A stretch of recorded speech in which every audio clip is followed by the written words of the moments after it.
قاف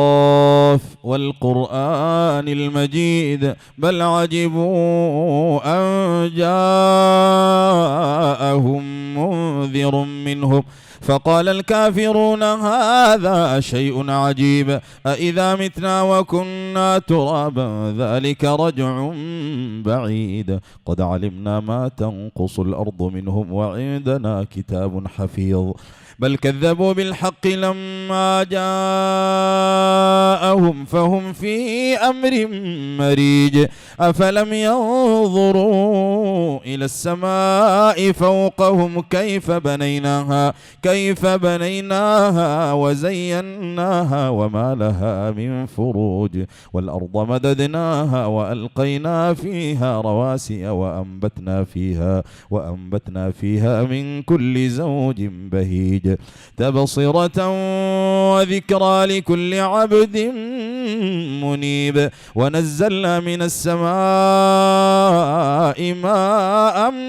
مباركا فأنبتنا به جنات وحب الحصيد والنخل باسقات لها طلع نضيد رزقا للعباد وأحيينا به بلدة ميتا كذلك الخروج كذبت قبلهم قوم نوح وأصحاب الرس وثمود وعاد وفرعون وإخوان لوط وأصحاب الأيكة وقوم تبع كل كذب الرسل فحق وعيد أفعينا بالخلق الأول بل هم في لبس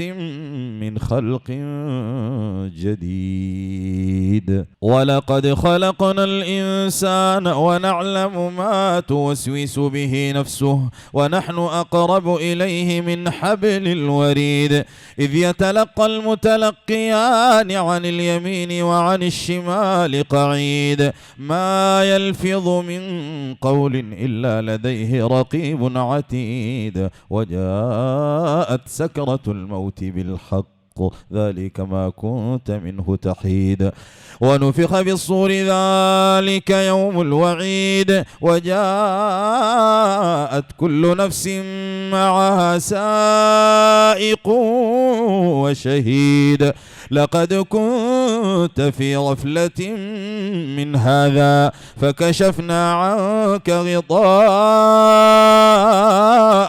فبصرك اليوم حديد وقال قرينه هذا ما لدي عتيد ألقيا في جهنم كل كفار عنيد مناع للخير معتد مريب الذي جعل مع الله إلها آخر فألقياه في العذاب الشديد قال قرينه ربنا ما أطغيته ولكن كان في ضلال بعيد قال لا تختصموا لدي وقد قدمت إليكم بالوعيد ما يبدل القول لدي وما أنا بظلام للعبيد يوم نقول لجهنم هل امتلأت وتقول هل من مزيد وأزلفت الجنة للمتقين غير بعيد هذا ما توعدون لكل أواب حفيظ من خشي الرحمن بالغيب وجاء بقلب منيب ادخلوها بسلام ذلك يوم الخلود لهم ما يشاءون فيها ولدينا مزيد وكم أهلكنا قبلهم من قرن هم أشد منهم بطشا فنقبوا في البلاد هل من محيص إن في ذلك لذكرى لمن كان له قلب أو ألقى السمع وهو شهيد ولقد خلقنا السماوات والأرض وما بينهما في 6 أيام وما مسنا من لغوب فاصبر على ما يقولون وسبح بحمد ربك قبل طلوع الشمس وقبل الغروب ومن الليل فسبحه وأدبار السجود واستمع يوم ينادي المناد من مكان قريب يوم يسمعون الصيحة بالحق